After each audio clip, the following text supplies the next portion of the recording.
Karibu tena wapenzi watazamaji, ndugu zangu, kwenye mwendelezo wa mazungumzo yetu. Mimi ni mtangazaji wako Bwana Ezra. Leo niko na mada moto. Ninaomba tuweze kujadili kauli ambayo iliweza kutolewa na mbunge wa viti maalum. Mbunge huyu ameweza kushambuliwa kwenye mitandao ya kijamii sana. Tafadhali acha niweze kukushukuru kwa sapoti ambayo unazidi kunipea, kunitazama, kuendelea kusubscribe na kulike video. Sasa mbunge wa viti maalum Tanga mwenye anaitwa Husna Sekiboko amejipata kwenye moto aswa baada ya mamilioni ya wananchi Tanzania kumshambulia sana kutokana na kauli ambayo aliweza kuitoa bungeni. Kumbuka kwamba huyu mbunge Husna Sekiboko aliweza kupewa kazi na Samia. Yeye ni mbunge wa viti maalum Tanga. Kwa hivyo kila kauli ambayo yeye anaitoa pale bungeni lazima ajaribu kumsifia Samia, lazima ajaribu kumsafisha Samia sija kaonekana mchafu. Lakini kauli zake atakana kwamba anamsifia Samia zimeweza kuwakera Watanzania. Ninakuomba uweze kusikiliza hizi kauli, unieleze, je, zinakupendeza wewe? Mheshimiwa Mwenyekiti, ifikie pahala serikali yetu ishughulike na wale ambao wanajiteka. Wapo watu ambao wanajipoteza, hawaonekani.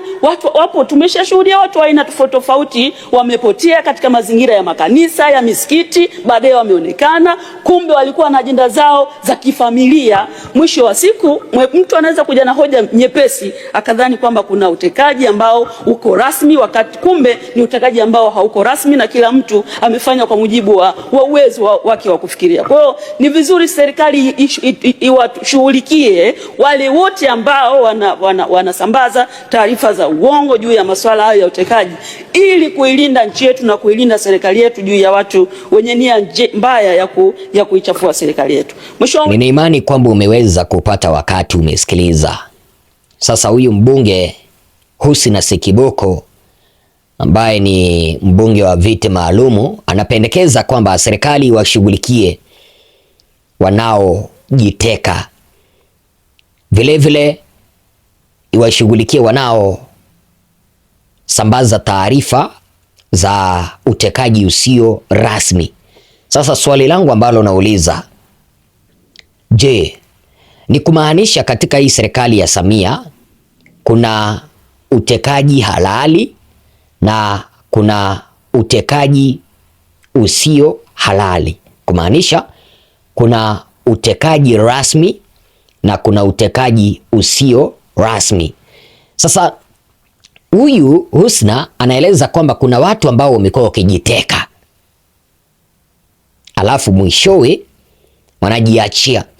Unajua, nimeweza kuambatanisha hii kauli na kauli ambayo mbunge kutoka kwa chama cha ACT Wazalendo Ado aliweza kuitoa akitaka bunge pamoja na serikali ya Samia iweze kueleza waliko ndugu zetu ambao walitekwa.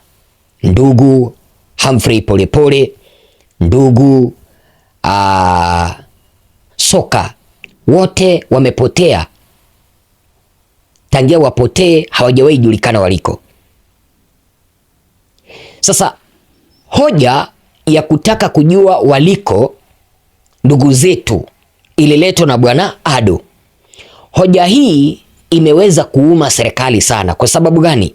Wanaona ni kana kwamba baadhi ya wabunge na wananchi wanafufua ile chuki ambayo Samia alikuwa anachukiwa kwa kuuliza wako wapi ndugu zetu. Najua nimeona wananchi wengi wakisema kwamba ni heri hata huyu mbunge Husna asingelizungumza bungeni. Hizi ni kauli ambazo ni 1000. Unaona hizi kauli hapa, mpenzi mtazamaji wangu, hizi kauli zote wananchi wameweza kumshambulia huyu mbunge vikali sana, kwa sababu haiwezi ikawa akifungua kinywa, badala ya kuzungumza maneno ambayo yanaweza yakajenga taifa letu la Tanzania, anazungumza maneno ambayo yanatawanya taifa, kwa sababu huyu mbunge anatueleza kwamba kuna utekaji rasmi na kuna utekaji usio rasmi. Kumbuka kwamba kuna jamii ambazo mpaka sasa hivi zinalia wapendwa wao hawajawahi onekana, kama familia ya Soka haijui mahala ambapo mpendwa wao aliko. Familia ya Humphrey Polepole haijui mahala ambapo mpendwa wao yupo.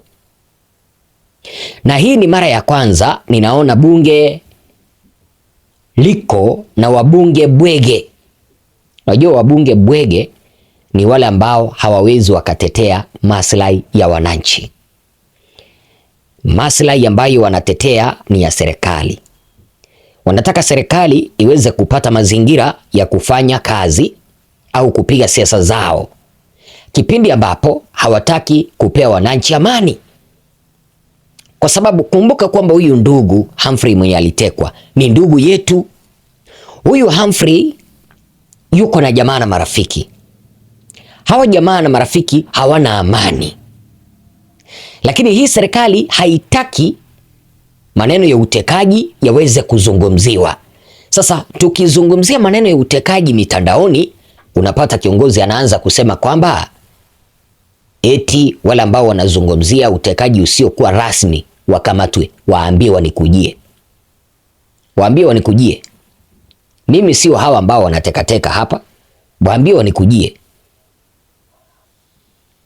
Lazima tutaendelea kuzungumza mpaka hii serikali masikio ya kuwe moto, waachilie ndugu zetu. Najua ni kana kwamba hao viongozi wa serikali wote kazi yao ni kuropokwa. Kianzia huyu Husna Sekiboko. Mtu mwingine mwenye anaropokwa kama huyu mbunge ni Mwigulu Nchemba. Yeye anasema kwamba taifa letu la Tanzania likuwe na amani. Yeye anasema kwamba wale ambao wanakosoa serikali wasipewe nafasi kwenye jamii. Sasa mimi nauliza hivi, kuuliza ndugu zetu waweze kuachiliwa, wale ambao walikamatwa, walitekwa, hiyo ni kuchochea vita? Hiyo ni kuchochea chuki?